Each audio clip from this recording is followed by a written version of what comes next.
আজকে মমতা বন্দ্যোপাধ্যায় প্রথম এই শ্রীধর মিশ্রের সাথে আমার পরিচয় করিয়ে দিয়েছিল এবং আমাকে বলেছিল যে একটা করতে চাইছে একটা সংগঠন, তুই একটু একে দেখ, তুই সাহায্য করে দে। এবং উল্টো দিকে যে জায়গাটা আপনারা জানেন ভালো করে, এটা একটা পিডব্লিউডির জায়গা ছিল।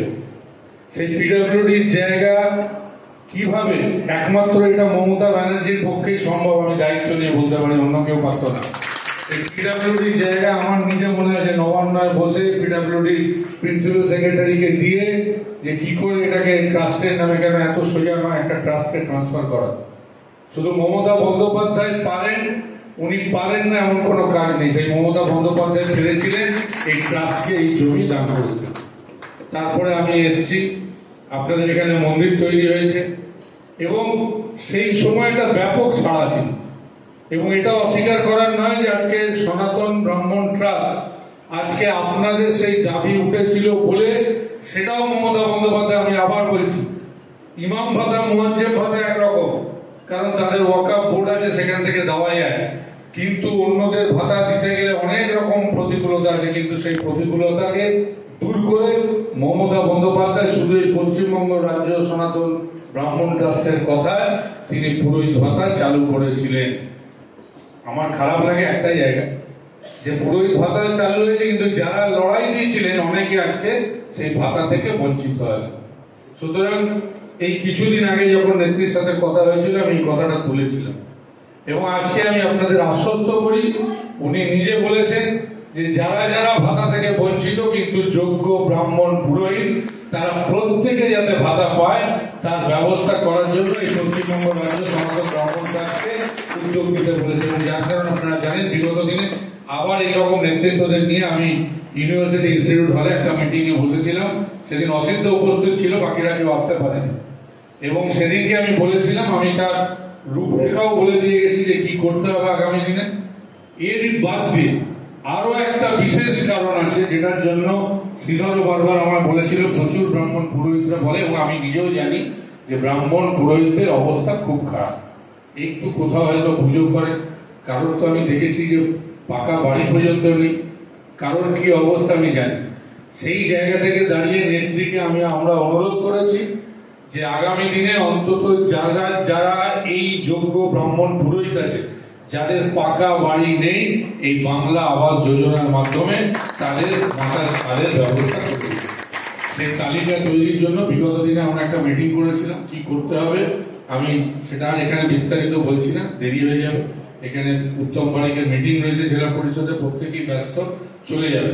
সুতরাং আগামী দিনে এইগুলোকে নিয়ে আমরা বসবো। একটা হচ্ছে যারা যারা পুরোহিত ভাতা থেকে বঞ্চিত তারা যাতে পুরোহিত ভাতাটা সঠিকভাবে পান, আর যাদের যাদের সত্যি পাকা বাড়ি নেই, যারা সত্যিকারের ব্রাহ্মণ পুরোহিত খুব দুস্থ অবস্থায় রয়েছে, যাদের পাকা ছাদের প্রয়োজন আছে, তাদেরকে বাংলা আবাস যোজনার মধ্যে থেকে কি করে আপনাদের অন্তর্গত করে সেই ব্যবস্থা করা যায়, এই দুটো কাজ আপাতত পশ্চিমবঙ্গ রাজ্য সনাতন ব্রাহ্মণ ট্রাস্ট আপনাদের স্বার্থে করবে। এবার তৃতীয় আমি বলি, একটুখানি যে কথাটা আসছিল, কোথাও কোথাও দেখুন ঠিকই কথা, এখানে তিলক দাও বলেছে, আমার ভাতৃ ভাই উত্তম বলেছে যে যখন সংগঠন বড় হয় তখন অনেক রকম মত পার্থক্য থাকে।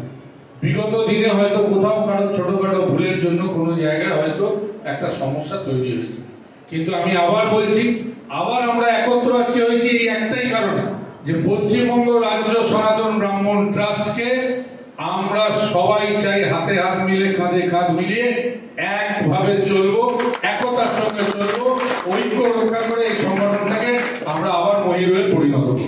এটাই হচ্ছে আমাদের টার্গেট। তাই আমরা ঠিক করেছি পুজোর পরে, দেখুন অস্বীকার করার জায়গা নেই, একটা সময় শ্রীধর মিশ্র এটাকে বলতে পারি প্রায় দুরন্ত গতিতে এগিয়ে নিয়ে গেছে। মাঝে একটা সমস্যা তৈরি হয়েছে, কিন্তু যাতে সেই সমস্যা দূর করা যায়, আমি আগামী দিনে এই যে দুটো ভাগে ভাগ হয়ে রয়েছে, আরো কেউ রয়েছে, গতকাল আমাকে তারাও ফোন করেছিল অন্য জেলা থেকে যে দাদা আমরা তো সবাই একসাথে করেছিলাম, আপনি একটু বসুন। আমাকে হুগলি থেকে ফোন করেছে, বাঁকুড়া থেকে কাল ফোন করেছে, নর্থ বেঙ্গল থেকে 2-3 দিন আগে ফোন করেছে। সুতরাং আমি ঠিকই করেছি যে একটা কোনো জায়গায় আমার নেতৃত্ব নিয়ে, এবং এটা অস্বীকার করার জায়গা না। কেন পূর্ব মেদিনীপুর বেছে নিয়েছিলাম আমরা, কারণ সব থেকে বেশি সংগঠনে আমি দেখেছি, যখনই আমরা সংগঠনে কোথাও একটা মিটিং মিছিল করতাম, এই রাজ্য সনাতন ব্রাহ্মণটা সব থেকে বেশি লোক দিত এই মেদিনীপুরে।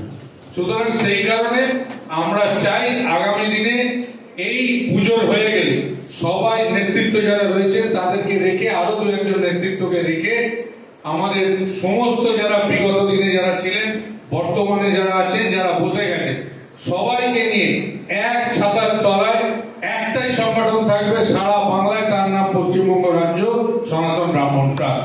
কোথাও এদিক বুঝি অনেকগুলো নাম অনেক করতে শুরু করে দিয়েছে, দেখছি অনেক নাম দিয়ে অর্গানাইজেশন তৈরি হয়েছে, কোনোটাই থাকবে না।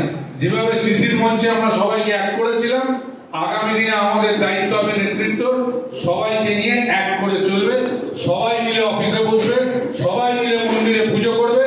এবং আমি তো বিগত দিনে ঘোষণা করেছি আগামী দিনে কলকাতার বুকেও একটা পশ্চিমবঙ্গ রাজ্য সনাতন ব্রাহ্মণ ট্রাস্টের অফিস আমরা করে দেবো। কারণ অনেকে আছে যারা ধরো উত্তরবঙ্গ থেকে মেদিনীপুরে আসতে পারবে না, তাদের জন্য ট্রেনে করে কলকাতা এলে সুবিধা হবে। সুতরাং সেই ব্যবস্থা আমরা আগামী দিনে যাতে করা যায় তাই করতে হবে।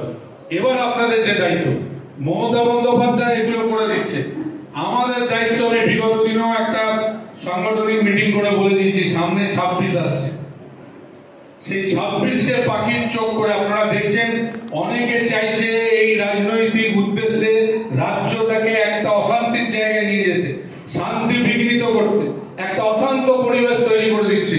তাদের বিরুদ্ধে কিন্তু পশ্চিমবঙ্গের এই রাজ্য সনাতন ব্রাহ্মণ ট্রাস্টের সমস্ত সদস্যকে একজোট হয়ে নামতে হবে।